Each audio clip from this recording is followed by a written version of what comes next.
Right, fechar seo busca le Peppa agus Mommy Pig ann agus Peppa Pig's Kitchen. Wow, tá annach go tipiste don busca tá cóca mélis, cóca siocláide, tá aon, fruchtán, cuisnóir, Peppa agus Mommy, agus iad ré le dul a cócrocht. Agus tá chun é a oscailt agus má dul a cócrocht le Peppa agus Mommy Pig.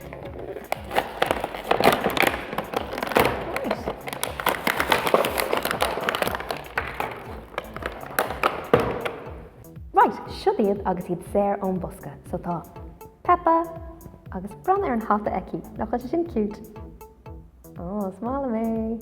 Agus tá napún ar hí, agus tá napún ar Mommy Pig, agus fechar seo tá lámhíní aon ar hí.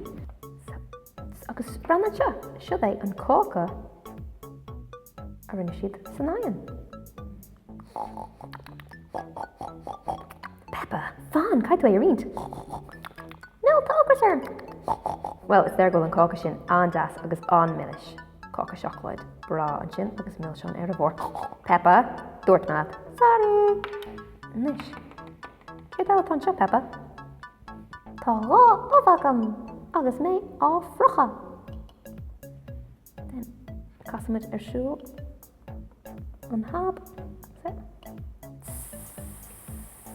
Rá óbré, Mommy. Mommy, tá rá óbré. Oh well, céir dála atá sa chuisnúir a rachaí leis na hibacha.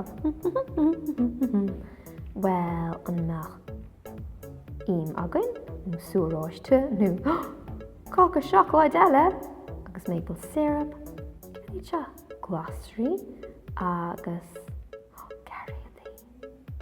Ó, sin tarthaí ní glossery sin, agus sú eile, beidir lemonade, baine, agus an hibacha. Stocha gur núsáid siad ó nó ró sa cóca. So agus an cóca ré, neadar an meach kosher acu.